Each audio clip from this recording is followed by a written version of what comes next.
Cary Grant ultimately admits that she was the love of his life when she is 82 years old. Archibald was Cary Grant's real name. Alexander Leach was born in Bristol, England on January 18, 1904. Grant had a terrible and turbulent childhood. He grew up in a humble home and went through a lot of personal pain when his mother, Elsie, was sent to a mental hospital when he was just 9 years old. His father kept this from him for many years by telling him she had gone away. This deep loss had a lasting effect on Grant, changing the way he thought and felt and adding to the emotional depth that would later make his performances so powerful. He found peace in physical expression and discipline when he was a young man and joined Bob Pender's troupe of acrobats. Touring with the group not only improved his athletic grace and perfect timing, but it also taught him to be professional and pay attention to details for the rest of his life. Grant came to the United States in the early 1920s and eventually made his way to Hollywood. After signing with Paramount Pictures, he slowly changed himself,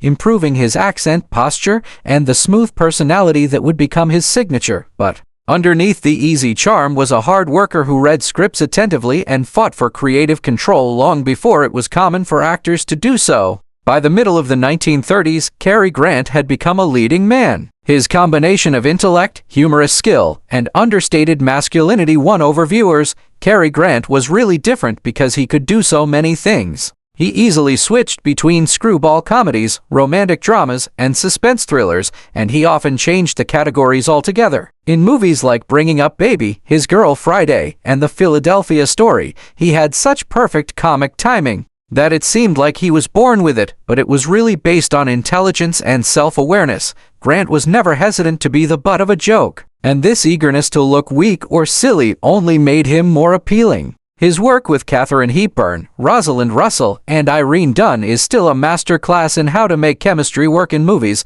His famous work with director Alfred Hitchcock was just as important. In iconic movies like Suspicion, Notorious, To Catch a Thief, and North by Northwest, Grant played a cold, collected character while yet showing inner tension and moral uncertainty. He became the perfect Hitchcock hero, charming yet possibly dangerous, trustworthy but mysterious. These roles showed that the leading man archetype could do more than just be a good guy. They also showed that Grant could blend lightness with darkness and humor with danger. Grant was nominated twice for the Academy Award for Best Actor, but he never won, which many people say is one of Hollywood's biggest mistakes. In 1970, though, he was given an honorary Oscar for his amazing work in movies. At that point, his legacy was already set. He stopped performing in 1966, choosing to leave on good terms instead of overstaying his welcome. He spent his latter years running businesses and raising his daughter Jennifer, whom he loved,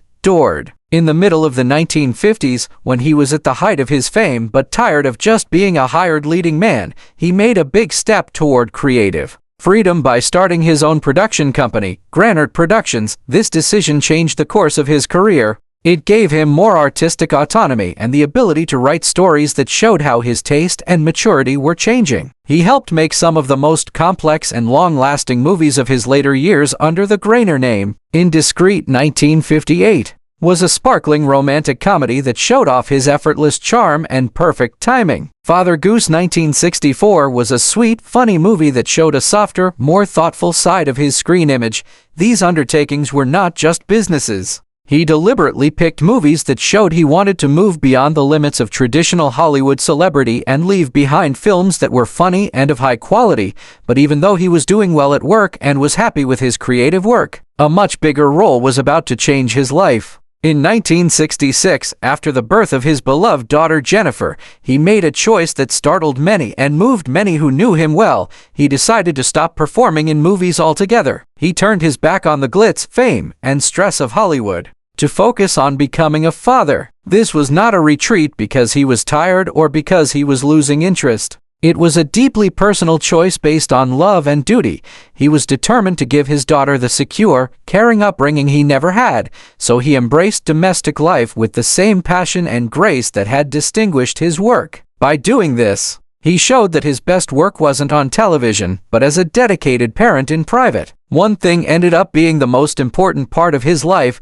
Cary Grant's love life was just as interesting and newsworthy as the characters he performed on screen. He had a series of marriages over the course of decades that showed both the splendor and the emotional depth of Hollywood's golden age. At the height of his movie career in 1942, Grant married Barbara Hutton, the Woolworth heiress, and one of the richest women in the world. Their marriage quickly became one of the most talked about of the time, a stunning mix of movie star appeal and huge wealth. Even though they got divorced, their relationship was mostly free of anger. It's amazing that Grant and Hutton stayed friends after their Hollywood marriage, especially though it was under a lot of public attention. This shows that they still cared for and respected each other even after their physical relationship ended. Grant married actress and writer Betsy Drake on Christmas Day in 1949. Many people thought this was one of the most intellectually matched partnerships he ever had. Drake and Grant both liked psychology and self-improvement,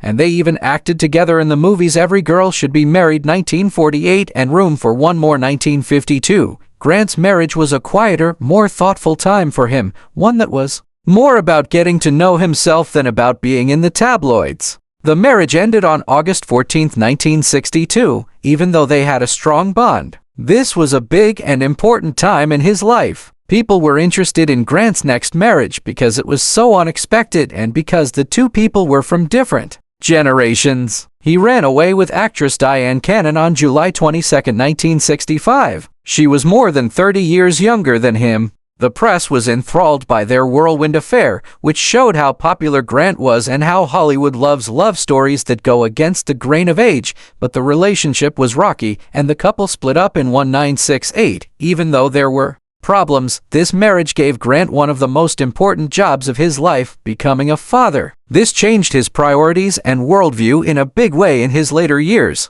Finally, on April 11, 1981, Cary Grant married Barbara Harris, who was 47 years younger than him. He was married for the last time long after he had left the spotlight. This marriage was more about wanting companionship and security than famous romance. With Harris, Grant discovered a feeling of calm and seclusion that had often evaded him earlier in life, bringing his long and dramatic journey through love to a tranquil, settled finish. These marriages show a man who, despite his effortless grace and smooth screen presence, was always looking for connection, understanding, and permanent love.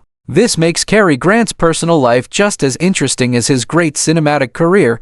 Cary Grant eventually let himself tell the truth he had kept for decades when he was 82 years old. By then, the cameras had stopped rolling and the public image of easy charm had faded into silent thought. The man who had been married 5 times and shared his life with some of the most attractive and successful women in the world made a confession that shocked even his closest friends. Grant said that there was one woman who stood out from all the rest in the last years of his life, the renowned Italian actress Sophia Loren. For most of his career, Cary Grant was the quintessential romantic figure. He made love look beautiful, fun, and ageless on screen. But his emotional life was even more challenging when the cameras weren't rolling. He often talked about how his popularity, insecurity, and constant self-criticism made it hard for him to give himself completely in relationships. Grant famously said, "I spent a lot of my life pretending to be someone who had everything figured out, but the reality is, I was always looking for something or someone to make me feel complete." He stated he got that feeling when he met Sophia Loren. They met in the late 1950s while making The Pride and the Passion 1957. Grant was already a famous actor in Hollywood. Loren was becoming a world-famous star, and she was beautiful, smart, and sure of herself. Grant felt something he had never felt before the first time they met. He remembered that she didn't see him as Cary Grant, the movie star. "She saw me as a guy with flaws, like a real person. That scared me and excited me at the same time." Grant was very impressed by how real Loren was. She was not afraid to be herself, even though she lived in a perfectly crafted Hollywood world. She was passionate, disciplined, warm, and rooted in her Italian heritage. There was no need for Sophia to show off her strength. He claimed she carried herself with grace and passion, and that utterly broke me. He admitted that he loved her quietly but deeply, even though he knew that things were not going to work out. Loren was emotionally devoted to producer Carlo Ponti at the time. She loved him sincerely and would subsequently marry him. Grant knew that her heart was already with someone else, even if he was famous and sure of himself. "I knew she would never be mine," he replied in a gentle voice. "But loving her made me different. It showed me what love is like that isn't based on owning something. Grant felt appreciation and even gratitude for having known her instead of bitterness. Grant said that this love lasted so long because it was never tainted by anger or disappointment. He thought about how we didn't ruin what we felt by trying to make it something it could never be. That's why it kept clear in my mind. He experienced marriages, breakups, and personal problems over the years, but he had never felt as emotionally clear with anyone else as he did with Lauren. Grant thought a lot about the distinction between being with someone and really connecting with them in his latter years. He said, "I really cared about the women I married. But Sophia, she was the love I didn't understand until it was too late. The love that doesn't want anything from you, just is." He didn't confess to change the past or make his former relationships seem less important. He did it to finally admit a reality he had kept to himself for a long time. When Cary Grant talked about Sophia Loren at 82, he didn't sound sad. He sounded caring. He stated that if you're lucky, you'll meet one person in your life who shows you who you truly are. That was Sophia for me. She was the one I loved the most, even if she was never supposed to be my wife. In that modest revelation, the world saw the man behind the legend, not the perfectly dressed star, but a thoughtful person who finally let himself say the name of the love that had changed his heart forever. On November 29, 1986, Cary Grant died after having a huge stroke. With his passing, the world lost not only one of Hollywood's biggest actors, but also a symbol of style, wit, and timeless appeal. Grant was 82 years old at the time, but he was still very much involved in life. Instead of gently disappearing into isolation, he kept showing up at public events and stayed close to the admirers who had loved him for more than 50 years. His abrupt death was a huge shock, and the circumstances surrounding it made it even more so. Grant was in Davenport, Iowa, getting ready to give a speech as part of a national tour. These appearances became a big part of his later years. They gave him a chance to think about his amazing life, tell anecdotes from Hollywood's golden age, and show how thankful he was for a career that had gone beyond even his wildest hopes as a child. He went to a rehearsal dinner for the event the night before he died. Most people said he seemed happy, polite, and funny, just like he always was. It was a sad twist of fate that a man who had been so full of life and style for so long would be taken so quickly, with no chance to say goodbye. The huge stroke came out of nowhere, showing how fragile life is, even for people who seem to be nearly eternal in the public's mind. They hurried Grant to Stevie Luke's hospital, but much though doctors tried, he never woke up. Word of his death spread swiftly, and people all around the world were very sad. Fans, other actors, directors, and critics all mourned the passing of a man whose performances on screen had influenced generations of moviegoers. It felt like an entire era of Hollywood had come to an end for many.